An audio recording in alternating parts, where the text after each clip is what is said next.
Well, great. It's great to see you.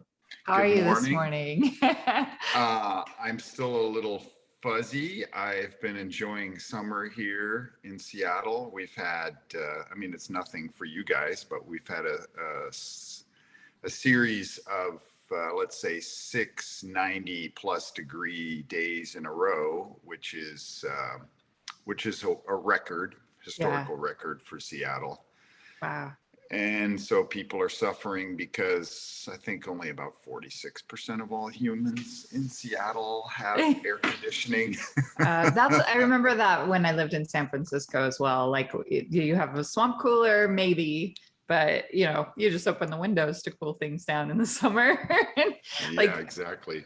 I was there, in San Francisco, there was like this big phenomenon of rolling blackouts or whatever that summer, like my first summer there. And I remember we had power outages. We all went home from work because the power was out. We couldn't do anything. And so, it was quite an adventure. But I remember it was serious medical condition for a lot of people who weren't used to the heat. Yes. And for me, it's a serious recreational condition where I need to go out on the lake and go sailing and hang out late on the porch at night with friends and drink beer and talk. We've also had a series of days in the 90s, which is inordinately cool for us. And, we're at the time of the year where if we see 100, we're like, whoa, it's only 100 today. This feels great, and you go outside and I don't know, I've been out a little bit more this week because it is a little cooler, sitting outside a little longer and having my coffee out on the patio. And a tree, actually, my neighbor's tree fell into my yard about 3 weeks ago. And I kind of waited to see if they would say anything. They never said anything. So I had my landscaper remove it because it was just a giant tree, really. But now it's gone and I can see the mountains again. I haven't seen the mountains from my kitchen in probably 15 years. And now they're there again. And it's like, oh, my mountains are back. So I love it. I liked the tree when it was there. It provided great shade and it wasn't my tree, but I liked it. But now that it's gone, it reminds me of what a beautiful view I had when I first moved into this house. Yeah, it's what they sold it with, right? It's part of the sell. Beautiful view out the window, these majestic mountains in the distance, and now they're back. So I feel like this is a moment where we fill the listeners in. For the two of you listening. Yeah. What is this? We're watching.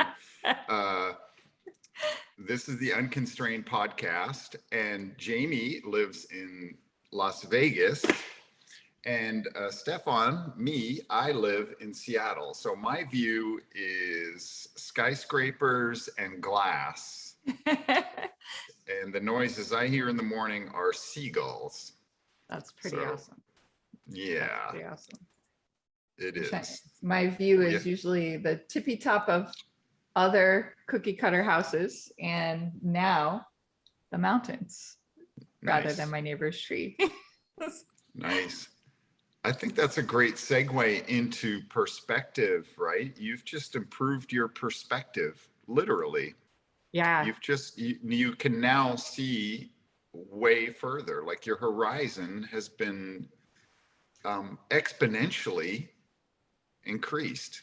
Yeah, it went from kind of this sheltered close in to a very vast open view. And that's such a beautiful sort of metaphor too, just for all the stuff that we've been talking about in our Unconstrained episodes. So I don't know, man.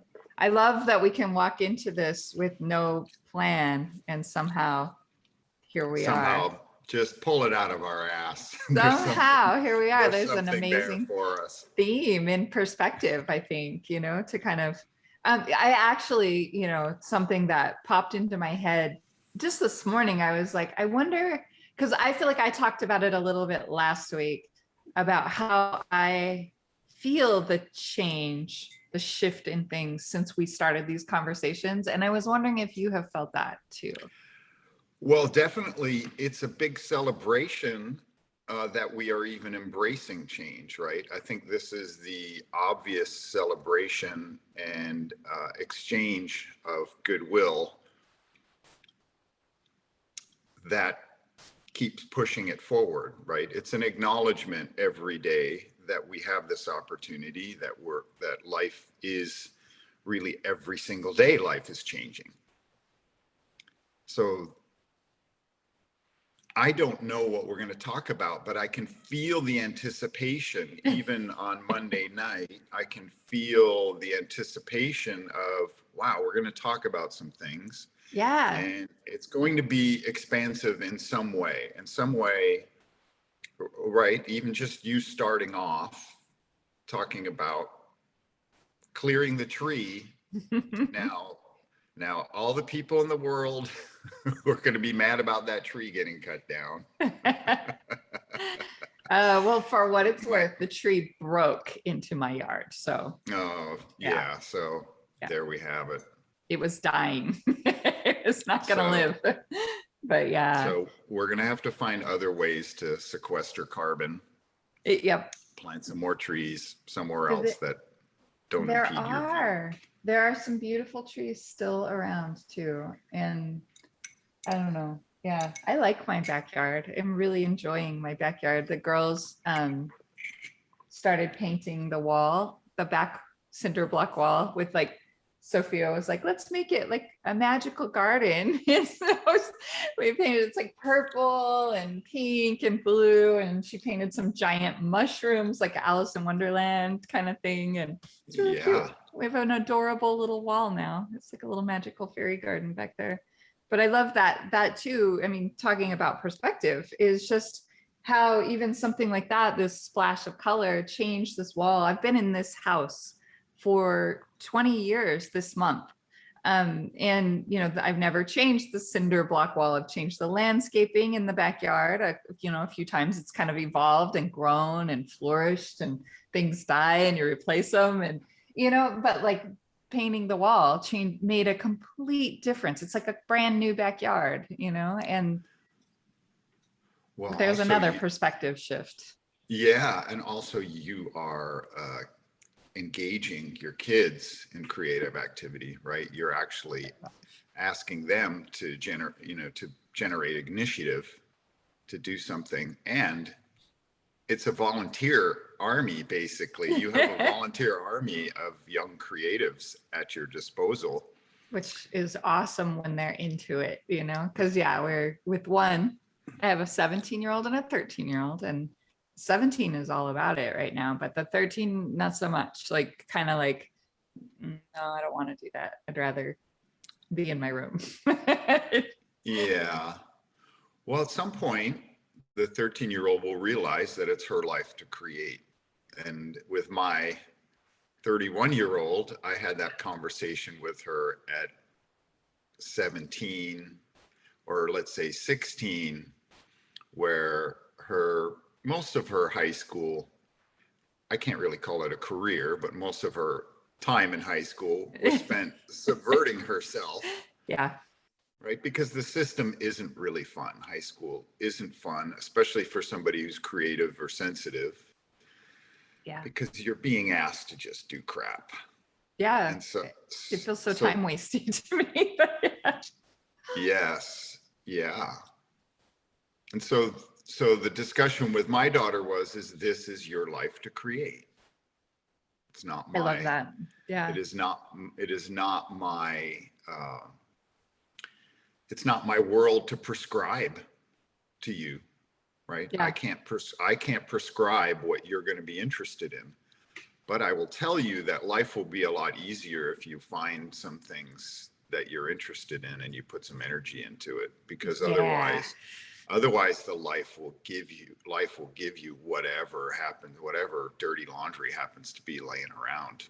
That's that I don't know the exact quote, but it's like, it's better to ask forgiveness than for permission, something like that, to that effect. Yes.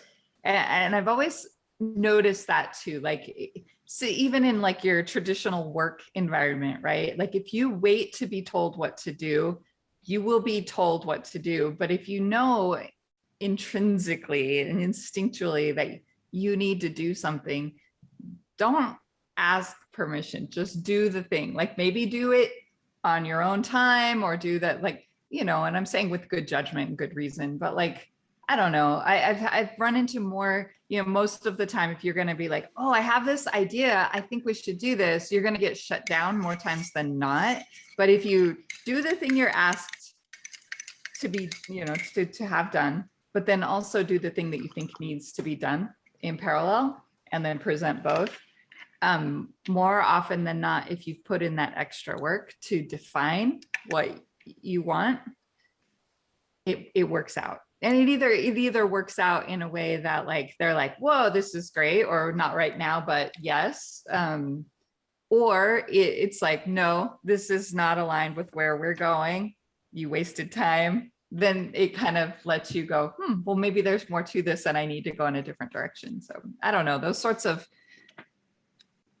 sort of thing has always served me well, I guess, in putting the time in whenever it is to kind of carve out my own path, I guess. Sure. Well, you are a good initiative taker.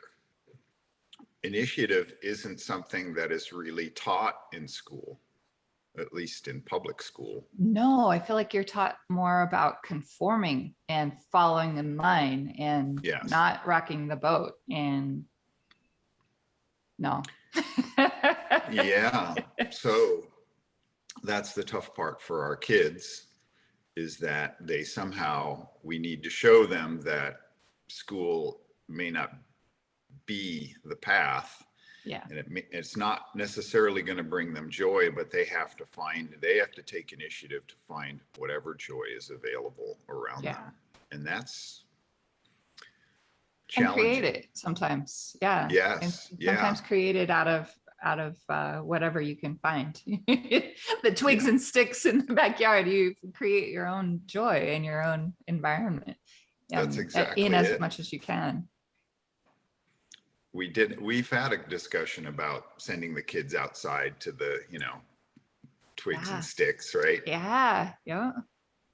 It's I think such a good break in the norm for our often over suburbanized households. Yeah, I don't know about over suburbanized, because I've been in the city for 30 plus years, or 35, who knows, it's a long time. And my kid was a city kid, so there was always lots of action around, and she was roaming the city, let's say from age 10, somewhere between 10 and 12, she was already freely riding buses around. And maybe people would say that Seattle was a little safer back then. And now it's just a little messier, a little dirtier now. Seattle's going through a phase right now where the police don't care, and there's not a lot of money for programs for homeless, but that's not what we're here to talk about. Oh, but perspective. A lot of it, a lot of the themes throughout our past conversations have come into like framework and letting go, and then now perspective. And I feel like there's a lot, when we talk about stuff like that, like the Seattle landscape, basically, right? Or my landscape, the suburbs, and where I grew up, rural, so like we have like quite a contrast of environments between where we are now, where we come from, and all of that. But the framework that kind of shaped a lot of maybe who we are and who we've become, letting go of that framework and having perspective and shaping it. Like the shaping of it, I think, is where I find the most interest these days, is really understanding like that I have more control than I maybe gave myself credit for in the past. that's the entire point, is we have infinite control over the framework, right? The matrix. Yeah. I'm going to try to stop saying right and just. uh, you know, But it's funny because every time I say a word, I really like the word control. I was like, ooh, is that the right word? I really kind of, since we started having these conversations, and specifically one about word choices, I really am, every time a word escapes my lips, I think, is that the word I meant to use? Is that the word I want to yeah, use? Anyway, that happens a lot. well, it's challenging because sometimes you have to speak slowly, or let's say I have to speak slowly in order to say exactly what I want to say. But it may not be as fun or engaging to listen to me. So the, a stream of bullshit might be more entertaining, but it might not be accurate. You know, there's something to that too, right? The slowing down. And I know that I have gone through ups and downs, like periods in my life of recalibration. And slowing down has been one of them that's been the most like incredibly valuable to me, is just not being in a hurry all the time. You know, when I get in the car, do I have plenty of time to go where I need to go so that I'm not speeding? Like or whatever. Like I'm not pressured to get there urgently. So I'm not, in that mindset of, oh, I'm late, I'm running behind or whatever. Like I haven't I run into those every now and then, but not very often anymore. And I like that feeling. I like that it's a very welcome feeling to, and I think this goes back to that sort of personal value of creating space for myself. And I don't know, it's just the slowing down, even of words.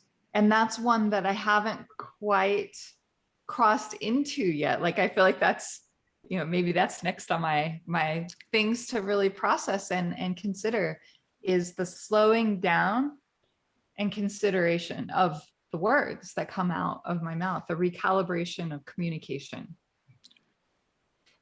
Even, I will take that one step further. Even the words that we allow in our thought process, the way we treat ourselves mentally. There's two things that I would break out of that. One is the slowing down in general and the gift of giving ourselves time. That's so important. And in this period that I've been in the last, let's say, 6 or 7 months, and I just had this conversation with my pal Julius, who's very deliberate. He's a very deliberate person. He was a software engineer for many years. He's an artist. He does this incredible digital art, and it takes forever to render. Like the art that he does, it may be running on 3 or 4 laptops to render 10,000 frames. Yeah. Over several days, right? It'll take several days to render what he's trying to render. And so everything about his process is slow and deliberate, and he doesn't even mind, like he could get, he uses old laptops because they are cheap, easy, fairly reliable, and they're just doing one thing. They're just processing this art that he's rendering, instead of buying a super expensive series of computers that would render something maybe in a few hours. Sure. Even he's allowing it to unfold. He's giving it everything a chance to percolate, even the rendering process, so that it's more akin to shooting film, taking it to the dark room several days or several weeks later, and then developing the negatives and then developing the photos. It's that And kind of process versus pointing your camera, shooting, and then looking at the photo and yeah, already having an opinion about the photo and right, or an idea about what you're shooting. So that kind of gift allows for all kinds of creative processes in between. Yeah. It allows him to ponder the last piece of art. It allows him to just enjoy his life in between. It gives him, and since he's been doing this for 25 years plus years, this art, he's been working on it. And I would clearly say that he is the only person in the world doing his version of this type of digital art. He started during the grunge era here in Seattle, doing visuals for bands, background visuals for grunge era bands here in Seattle. That's pretty cool. Yeah, and so the part that I really appreciate about his process, and he's had a home he's moved homes recently, and then he set up a new studio recently in the Midwest and moved to a place that he has in the Midwest. And I just had and this conversation with him really made me appreciate how deliberate he's been, but also how long it takes, right? It's taken months and months and months. But when things coalesce for him, they coalesce in a very easy, smooth way in most cases, because he's thought about these things. He's anticipated and given himself time for these things to coalesce, whether it's setting up a new studio and then allowing himself to be open in the decision-making process. And so that is a really neat consequence of slowing down, because we can keep dreaming, feeling about how we want to feel, and we're not in a hurry to get there. So it allows us to welcome the best solution or the neatest creative option or the right person along the way, instead of grasping for what seems to be the next step on the path. So that conversation with my pal yesterday, and I had been thinking about him quite often, because we had traveled together a little bit earlier in the summer, and then he went off to do his move and set up his studio, and I'd been thinking about him, and then he spared me the effort of even having to call him. The phone just rang. Right? That's awesome. And so that's the other part, the rewarding part. It seemed to be the perfect time for both of us to catch up. Now, someone could say, well, I just made that up. It wasn't really a serendipitous occurrence. And I would say, I don't care. Yeah. Does it matter? Because in the end, it was joyful. Yeah. To recognize that moment that we were connecting. It was joyful to celebrate that moment of connecting after not having talked for a long time. And also, because we interact in kind of this positive, creative way, in the same way that you and I do, I also was looking forward to the joy of his manifestations, let's say, right? I was included in his dreams and his plans, because we would hang out and talk about, what are you up to? Where are you going? What's happening?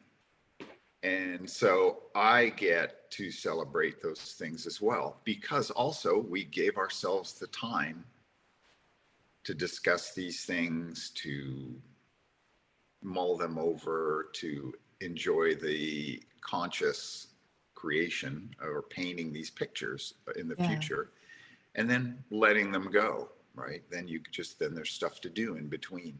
Yeah. But not in a hurry to get to that. His thing is always, it'll be the right time.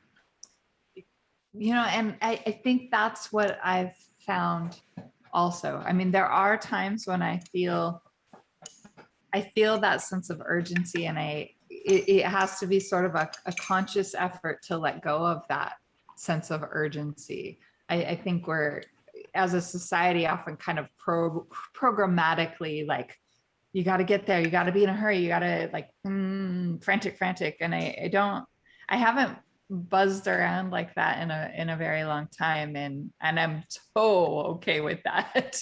I don't miss that. Yes. I am not, I have never been a fan of it. I just didn't know how to take advantage of it, Yeah. because on the outside, the view in might be that I'm lazy, or I don't care, or I have no idea about what I'm doing. But on the inside, it's very deliberate, and I'm waiting and allowing things to happen, and waiting until I see something that actually makes sense to me, Yeah. right? I, That feels right to me. I think that's really it. It's like when people say like you do something by heart or whatever, like I know it by heart or whatever. It's kind of the same way of navigating through life by feeling. It's like when you let go of sort of the what's supposed to be and take a step back and allow the feeling part to happen.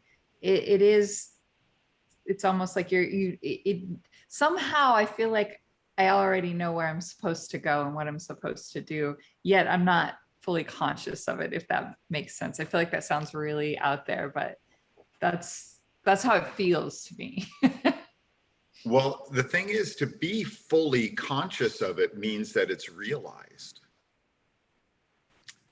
right? Because there is no way in your creative mind that you can anticipate every detail of what you, me, what we are trying to manifest. So there's no Right. way.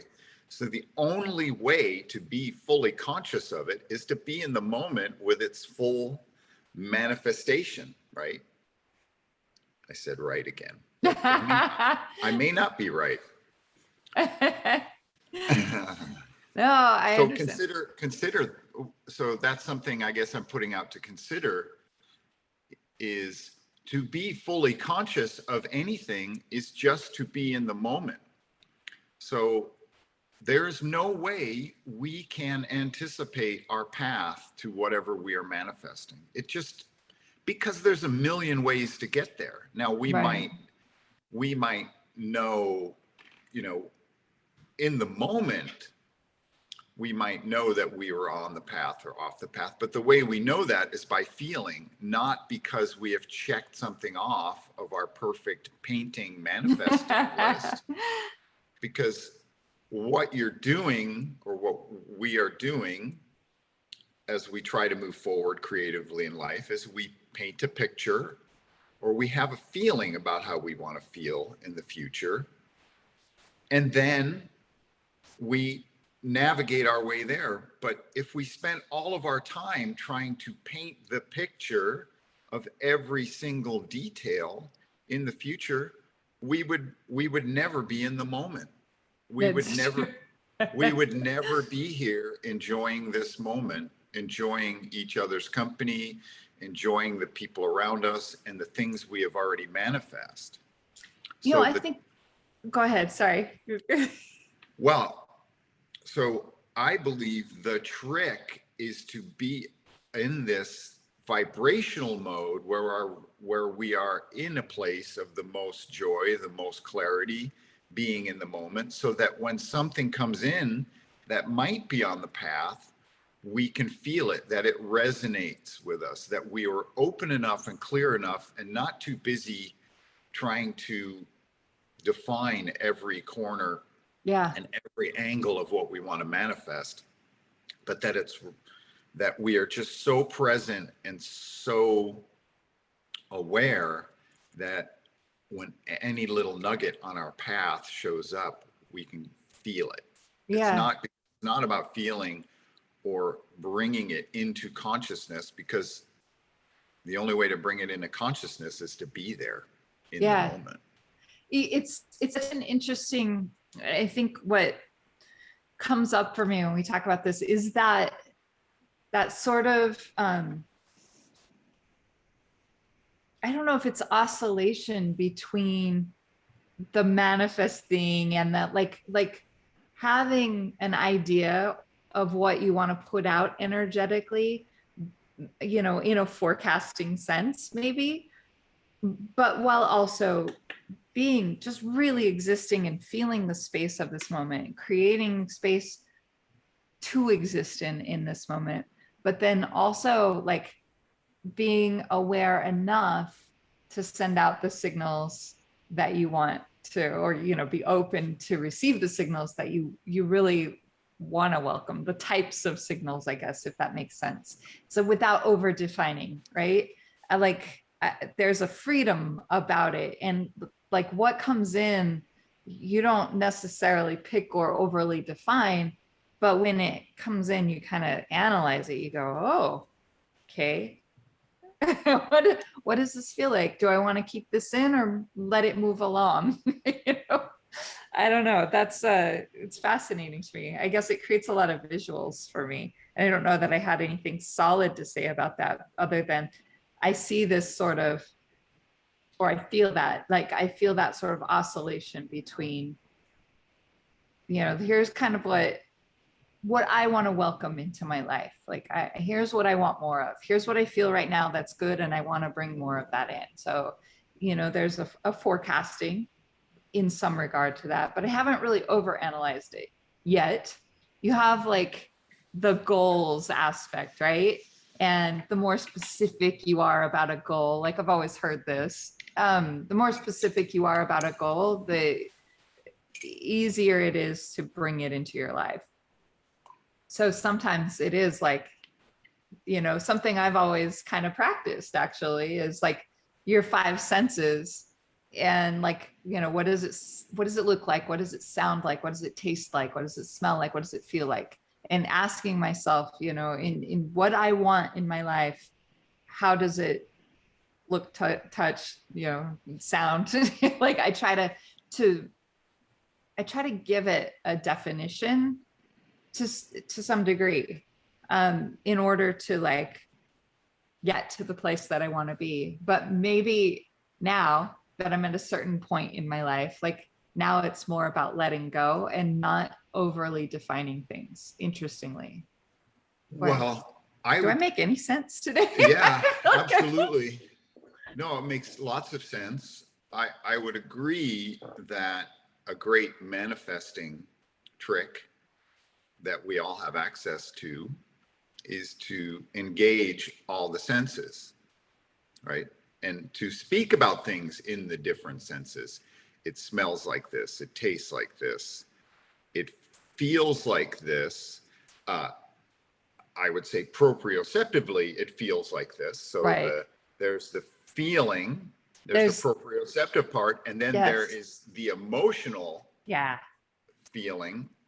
So I would say that your physical senses and your emotions, right? So that's another part of it. But all of those things are tricks to engage the heart. So right? The heart is the ultimate decision. The heart, if we allow it, the heart is the ultimate decision maker, and it is fully connected to who we are and all of our desires throughout our entire history or our entire time in this world. Our heart is already connected to all of it. It brings up the question in my mind when you were talking about the sort of the tactile sense, of touch and feel. And then there's the emotional sense and like, I guess I want to talk more about what the heart feels and senses versus emotional sense versus just cognizant sense or feeling.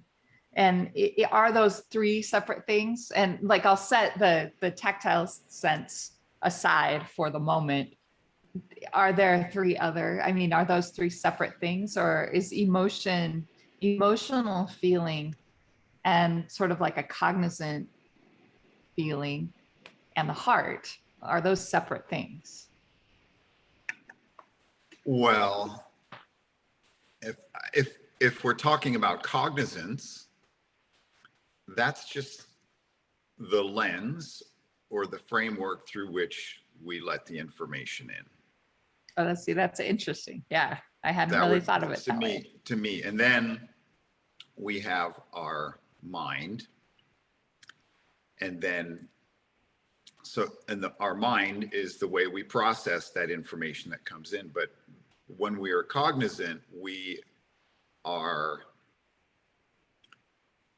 I won't say responsible to, but we are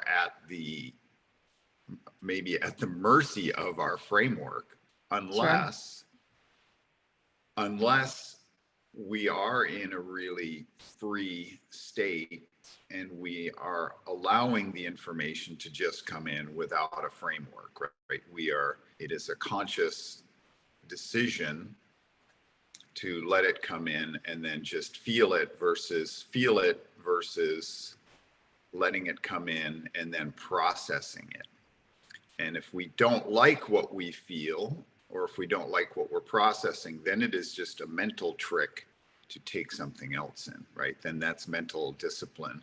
Yeah. But I would say that when we are, in the way you use the word cognizant, we are responding to information that potentially comes in through a framework, through our habituations or the way we tend to look at things, right? Like we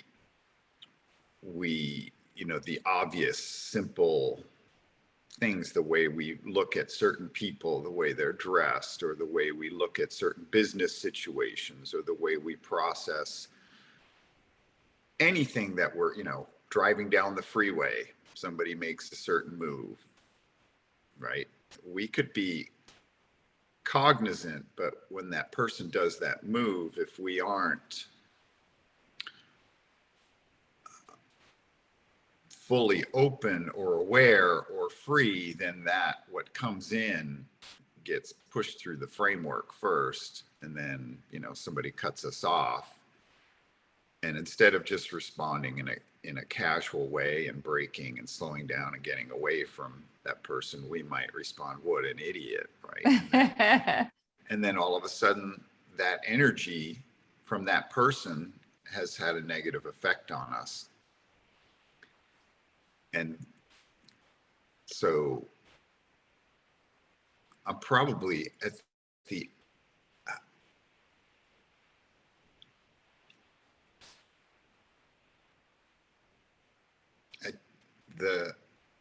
I don't know where the point is here, but the challenge is, I think, to staying open and being neutral and free to look at things any way we want.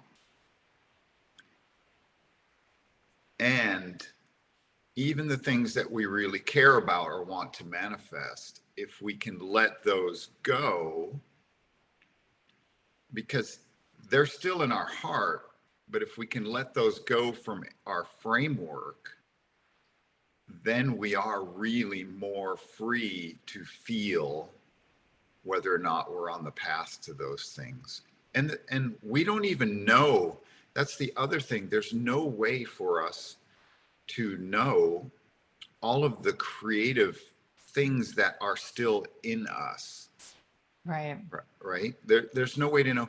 It's like when we watch our kids grow up, for any of us who are parents, we watch our children grow up and go, wow, it's so incredible. I didn't know that my kid had that, right? Yeah. That my kid has all this stuff, Yeah. all this juice, all this creative juice, and all of these capabilities. And I had this discussion with my daughter the other day. I had a number of very funny discussions with my daughter the other day, one of which was, Dad, you know, you're getting older, and at some point you won't be able to do all the things you're going to be able to do that you do. And all I want to let you know is that I'm going to be there for you, and I want to be able to Oh, take care of you. that's awesome.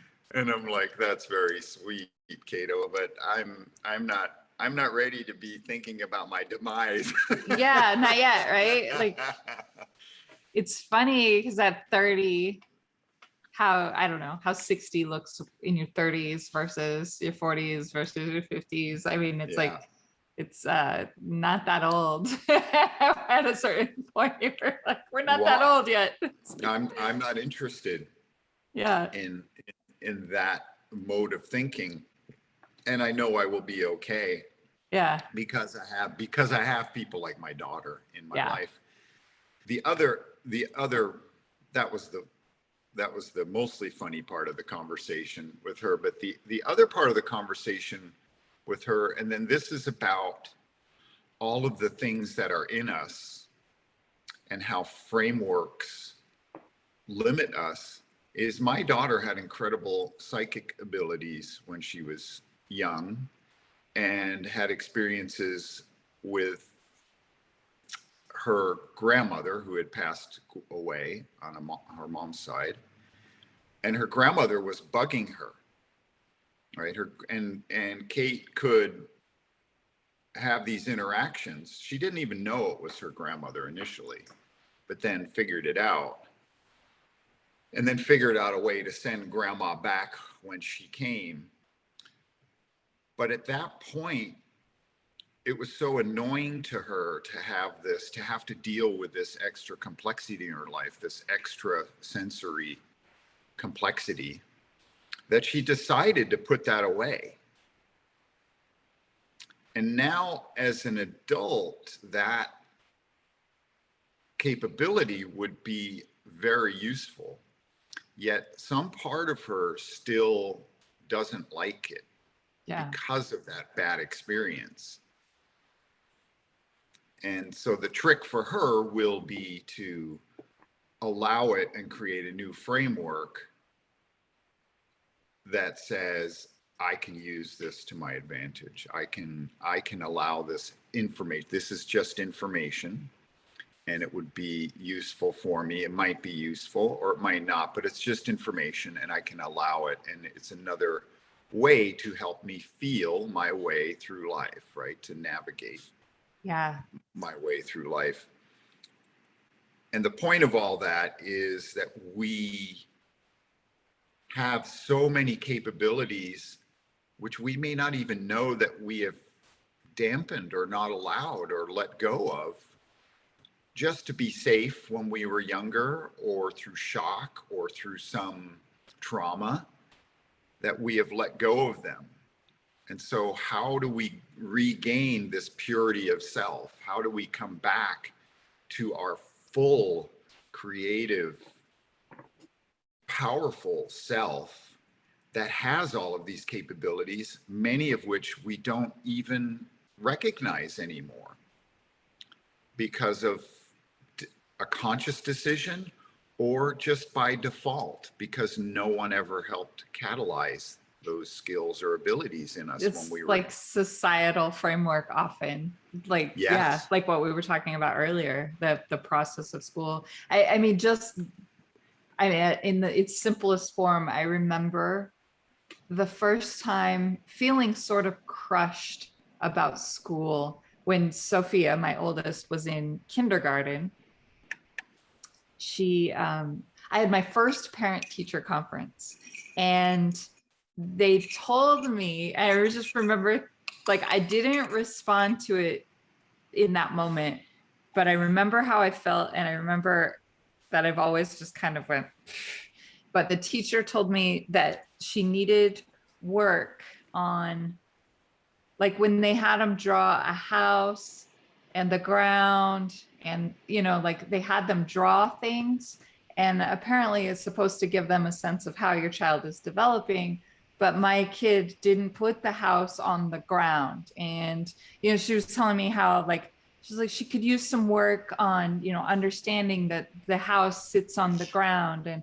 And like in my heart, in that moment, I was crushed. I was like, but I don't want her to have to think like that's reality. Like, why do we have, she understands reality. Reality is going to be forced on her for the rest of her life. Like, let her have the freedom of creativity when she puts these things on paper. I don't think it's because she doesn't understand it. I think it's just she's drawing freely and without constraint because she's 5, you know?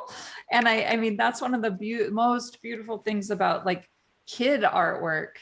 Oh my gosh. I mean, you know, I'll derail a little on this topic, but like picture this clothing. One of the things that crushes my soul is when a parent will see our concept, you know, which is kids design their own clothes any way they can imagine. And a parent goes, "Oh, my kid can't draw," or yeah, like those comments, I'm just like, who are you to decide? Like your idea of what good is shaping your child's creativity right now. You're smashing your child's creativity down with your framework of what's good and what's not good. That's so weird to me that we do this. Anyway, Yeah. that's that societal framework though that I think like if we can let go of that. I mean, I'm always excited by, you know, I think kids are such a great example because when you're a kid, you have, you know, yes, some guidance and how things work in this world is useful, but at the same time, it's also very constraining and very limiting and very limited. And I just think there's more to it than that. Well, there is way more to it than that. The challenge is to expose and have the children understand the constraints and have them understand their agency about how they deal with the constraints. Yeah. Right. That is the challenge, to create enough space to allow them to flourish creatively, but also not to run into brick walls knowingly or unwittingly run into brick walls. And let other people define things for you. Like, Yeah. I Well, just, yeah, yeah, that's the thing. Everyone is defining stuff for us, right? yeah, yep. Steve, the people at Zoom are defining how we interact, right?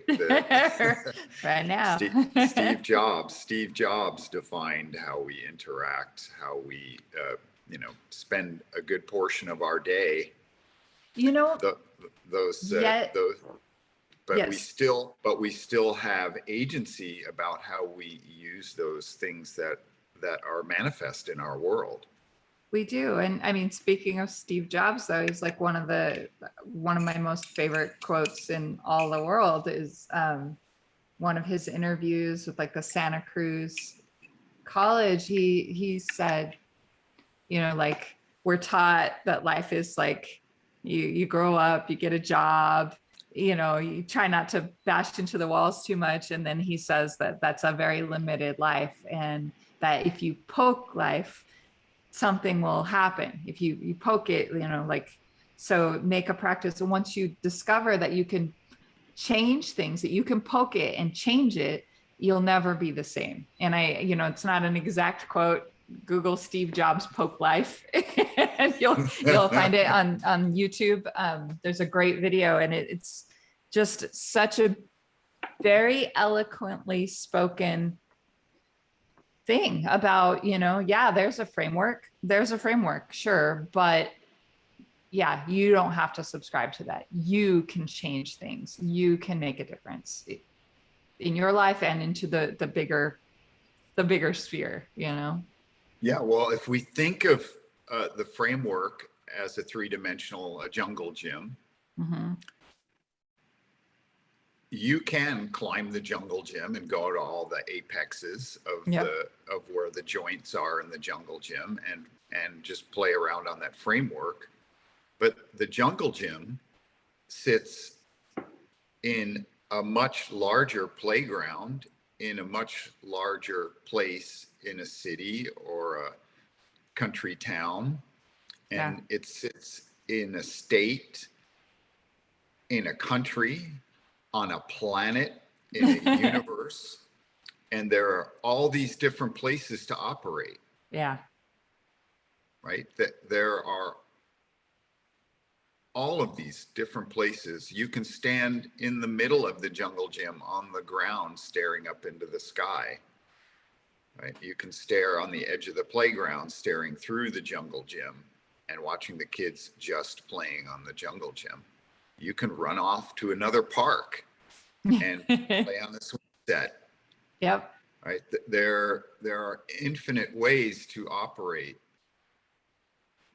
but by default, most people spend their energy operating within the framework that seems safe, right? Whether it's their church life, their work life, their Gesundheit. Thank you. It's great. Fast on the mute button. So for those people just listening, the two of you who are just listening, Jamie just sneezed, but she was able to mute it. I didn't want to sneeze into the microphone. Yeah, bad hygiene.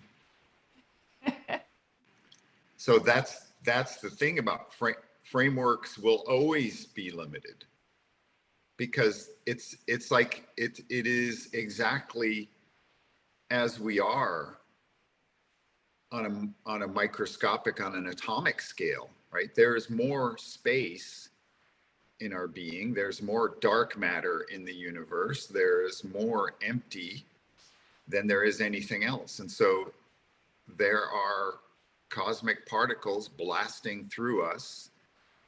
There are cosmic particles blasting through the entire Earth that never hit anything. And then they just keep going. That's space. That's the real space in which we operate, right? Potentially, well, I won't say potentially, everything we see and perceive is limited. Yeah.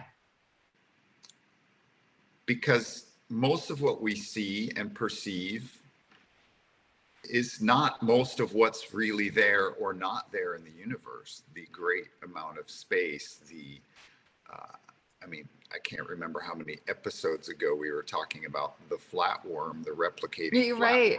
Right. Which was amazing. It's the energy that organizes the universe, not the DNA or the material. The material things that we see and perceive, those are just figments or ghosts of the energy that's there. They're just signatures of, I guess signature would be a better word, but this noggin, these headphones, all the things that we have in our homes, all the things that we see and perceive and that the telescopes look at, those are just signatures of energy that's happening and flowing through the whole universe. And it's not bound by time. So then what are we doing here? We're just constraining things with time, with perceptual judgments about our perceptions. That's okay. So that is kind of a similar thing. I mean, we talk about frameworks and stuff, but like operating completely unconstrained or completely without frameworks, like I really can't even comprehend that. I mean, it's even, you look at, we talk about like elementary school and the whole education system is sort of a framework to guide you into, whatever. I always feel like it's job training, how to have a 9 to 5, but like say you go on to have a 9 to 5 and then some people will not, right? Like you and I have always kind of maintained either a freelance work style or something a little more organic where I feel you have more agency, but it also requires you to establish sort of your own frameworks, right? To operate within in order to navigate this world, this framework, right? In order to pay our rent or our mortgage, and in order to like buy groceries, we need that currency exchange because that's how this framework works. Yes. And so like in order to succeed within this established framework that we're in, we create our own, or we accept frameworks that exist already, out of the box solutions. Like there are a lot of solutions that other people have created, and we can either fit into those or we can define our own. And if you are willing to do the work to define your own, you create a little more freedom. But as you know, as somebody who has done that for most of my life and my career, I've gone into other people's frameworks and gone back out into my own. And now where I'm at is like, how do I now like even let go of my own framework? And then what? Like what happens when I tear it all down? And how much of it can I tear down before I'm just lost? And do you get lost? Like is there I don't think so. I don't think you're ever lost yeah. if you're connected emotionally to who you are. I don't think you're lost. I think that is the ultimate. I don't know that you can call it the ultimate framework, but is the ultimate antidote to the framework, because the framework is just points. The framework is just points and paths. It's like chutes and ladders in the energetic world. They're Yeah. just they are arbitrary chutes and ladders or points and lines that are connected. And just like the jungle gym, you can climb along them, or you can jump up and reach for one, or you can stand outside or inside the framework and look through it. And those points are useful to maintaining our material presence. But again, we aren't just a material presence. Science would say that we are energetic beings, Yeah. and that we are broadcasting. And that doesn't require a framework. What it requires is being connected to the energetic being, the totality of who we are, which from this point of view, from the material point of view, there's no way to imagine it. There's no way to imagine the totality of who we are if we believe everything is just flesh and blood, material, meat space, right? Hard stuff, meat space.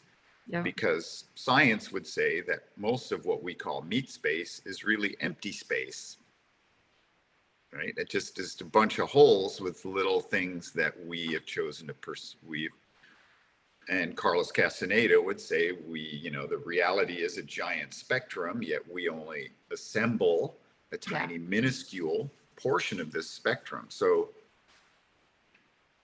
what is the ultimate? To me, the ultimate is to be connected to the totality of my being, which means that there is no framework that really contains it.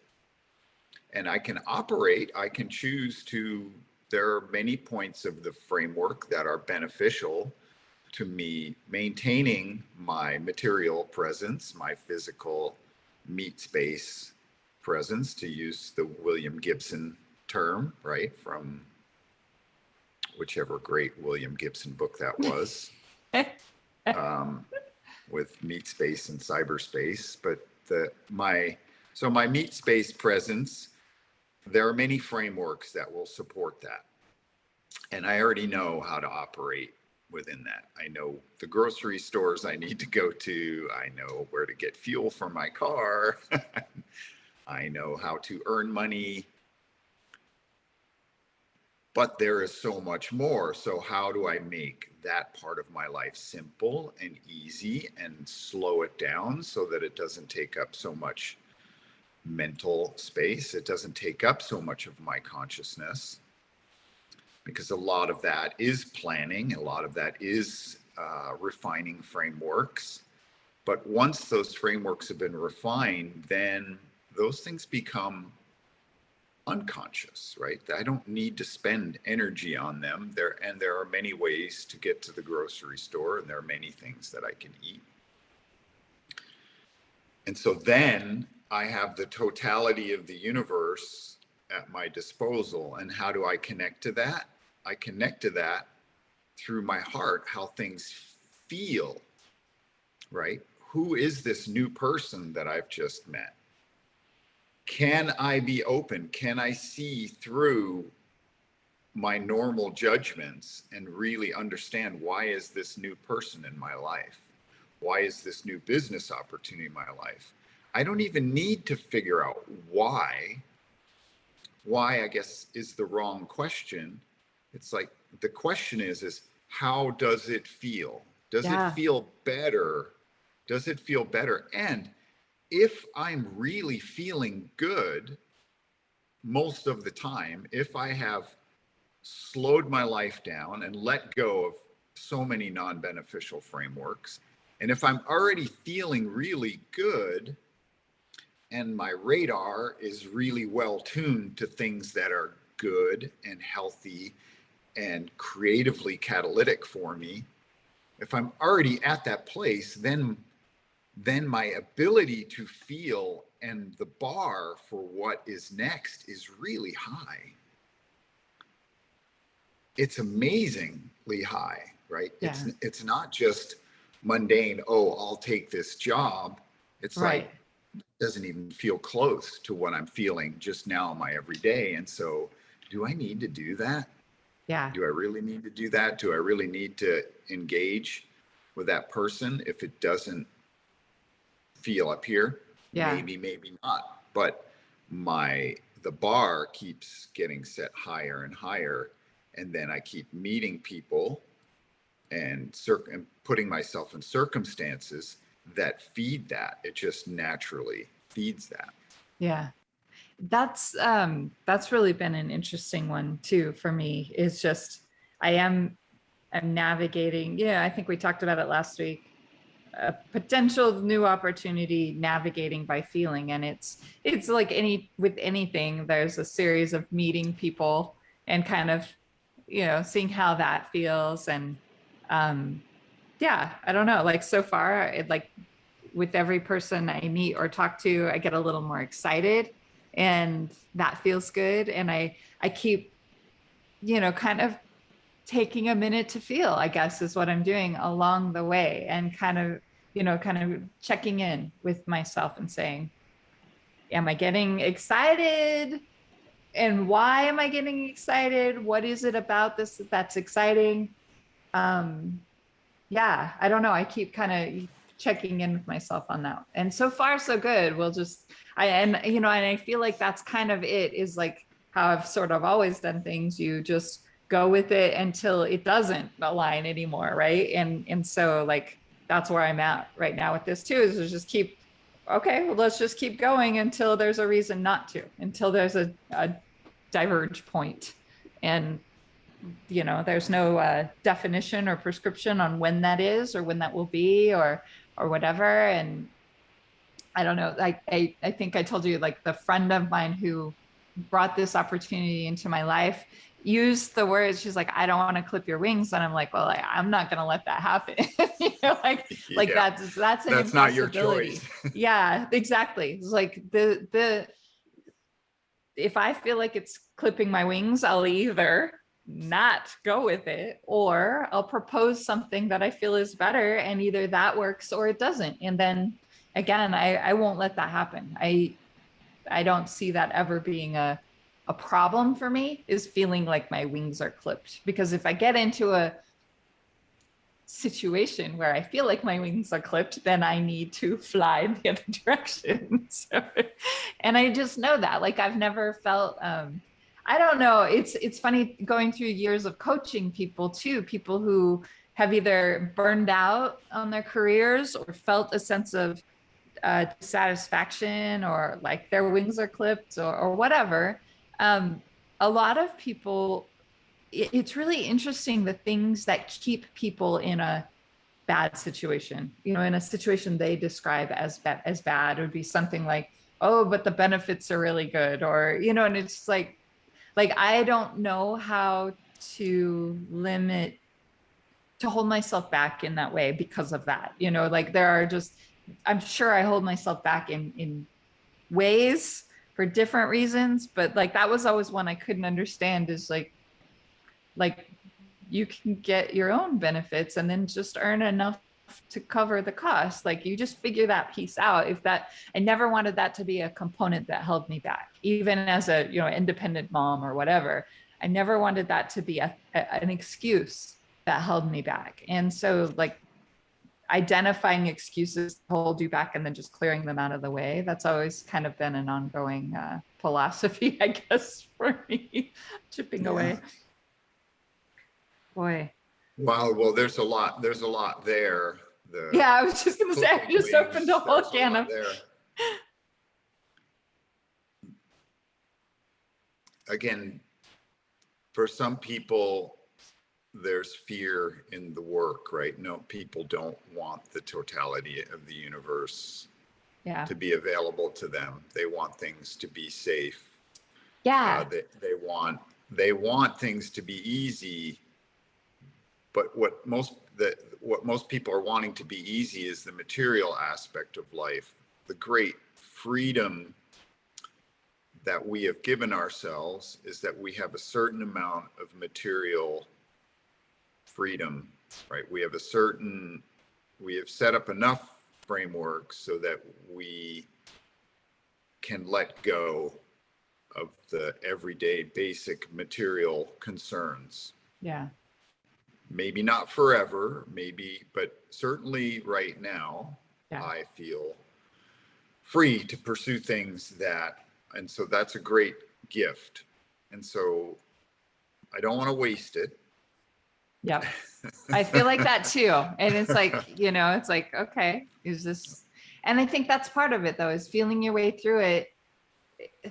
And, I mean, just fear, the fear I have is not having that freedom, not having that is that I do, push it so far that I don't have that freedom. But then what is the worst case scenario of that? If I go to the point where I need the money, or I need, if I push myself to that point, then it changes your circumstances and it changes your options. I don't know. I guess that's just a thing that I've told myself for so long, that's not an option. Like not having that freedom is not an option. And somehow you just figure out how to make that keep going, right? Like, yeah, well, and the way you do that is every moment that you are free, you celebrate it. And that builds on itself, right? This is part of what we are doing here. Yeah. We are celebrating freedom to think, the freedom to be ourselves, the freedom to take in what's around us and feel it instead of trying to manipulate it or control it or bend it to our will. That brings me back to perception. Like from the beginning of our conversation here today, not trying to control the outside, but actually trying to improve the things around me so that my perception of what's around me is greater and more pleasant and more joyful. But the one thing, I may not have control of all these external things and frameworks and energy, but what I do have agency over is my perception. I get to decide what my perception is of all that's going on around me. And I don't know, I guess that's where my work is right now. Like right now, I feel like that's what these conversations have unfolded for me is a greater awareness in how involved I can be in my own perception and how involved I can be in the energy I transmit and the signals that I choose to pick up on and welcome into my life. Mm-hmm. You are the boss of the radar room. I'm the boss of me. You're the boss. I'm the boss. You're not the boss of me. You're the You're the worst dad I ever had. Oh. No, I You're not the love boss that of though. me. That's what, like, I still remember Zia when she was like, I'll do it myself. And Yeah. how Ev- much that is still there. Sure. Every kid has that every kid has that moment where they look Yep. at the parent and go, you are not the boss of me. You're not the boss of me. Yeah. Yeah. That, But that's, I'm the yeah. boss of me. And I actually like being the boss of me. Like I like being the boss of me, to be Yeah. honest, you know? Yeah. I do. It's, yeah, because then, the getting permission is a lot easier. You don't have to go somewhere else. Yeah. Yeah. Yeah. Yeah. That's I know that's that whole thing too, where I don't know, I'm trying not to get too hung up in like if I, working with other people. I've been working for myself for so long now. I mean, even, we have customers and stuff like that, but like trying to go back to a system where you report to someone, or whatever, like even in a contract situation, there's this sort of like, I don't know. I just haven't done it in a while. And I keep asking myself, is that what I want? And if that is what this means, what does that look like? How do I It's, define it in a way that yes, feels right for me, it without seems, feeling squashed? it seems preposterous It does. to It's report to someone else. Jerry Seinfeld. I don't remember what he has that show, Comedians in Cars Getting Coffee or whatever. Yes. And it's one episode, I remember him bringing that up. He's like, it's such a funny thing. Like, I'm the boss of you or whatever. Like somebody's in charge. And I'll have to dig up what episode that was because it was a really funny one to me. And it makes me chuckle to think about it because it is like, yeah, I mean, Jerry Seinfeld is somebody who didn't subscribe to that either, and made his own way and has done his own thing. So Yeah, he is a very particular individual, and he has trusted. I've probably watched every single one of those episodes through yeah, all whatever 5 seasons or 6 seasons same. They're great. of all but what I always consistently get is that he has honored who he is Yeah, ruthlessly. He has ruthlessly protected his own preferences, what he likes, who he likes to hang out with, the way he likes to do things. yeah, And he's obviously been extremely successful, and he enjoys himself. yeah. Right. I mean, the reason he's not doing Comedians in Cars Getting Coffee to make money. No, it was about The having money, conversations and right? with He people wanted he to do, likes. and to do the things that brought him joy, which is to drive around in vintage cars and to hang out with people he otherwise, to have artifice Yeah. around him wanting to hang out with people. And it's, yeah. It's a good example. Yeah. uh Yeah, there's so many things now that are swirling around. We may have reached a good point here I think so. I do because, feel like it because yeah, I'll go off in 1,000 different directions, but I do feel like yeah, I feel like this is a great spot to call it for today. And it gives me again just a whole I don't know, like it was always such a nice alignment, I guess, of like a reminder of like, okay, like self-check and alignment. I like the word alignment today. I'm gonna go with mm-hmm. that. Yeah, yeah, we could call it connected to source. There's so many things to call it, but it might be, for me, in the simplest sense, just all of us being okay, knowing that I am okay, that this is what I should be doing. Yeah. And we may not leave it at this one question, but I will pose this one question: is how do we take this into the greater work that we do? Because I would say that when you show up to a situation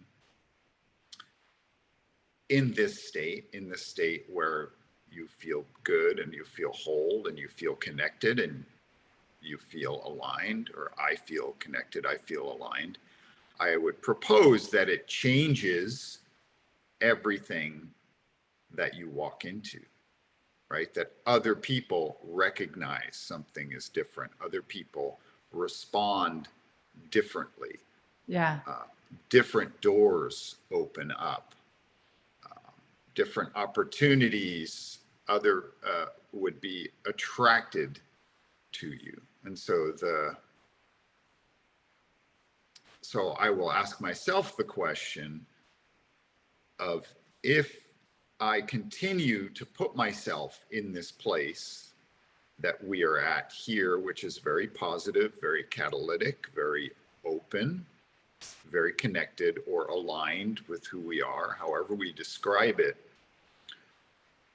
what does that bring me? What next creative thing does that bring me in life and in business? And I also have opportunities that are happening, and my job right now, I feel, is to just be open, like you said, like to be open, to not judge any material aspect of what's going on, but just to be open and loving and joyous in everything, and positive about what might be the result. Yeah. Yeah. That's a great place right there. That's a great spot. I'm excited to do this again next week. I hope that you have an amazing week. I know that you will. Thank you. Tuesdays are the best. Tuesdays are Unconstrained podcast, and they end with a sailboat race on Lake Union. Woohoo! Every Tuesday. That's very cool. That's very cool. Yeah. And my Tuesday is wide open. See if my children will awaken and we'll go on an adventure yet to be defined, or if I will just figure something out for myself. So, Nice. yeah, I like the openness of it. It's good. That's great. I have a few administrative things, so we could probably sign off. All right, let's end the recording. Boop, boop. Stop recording. Thank you.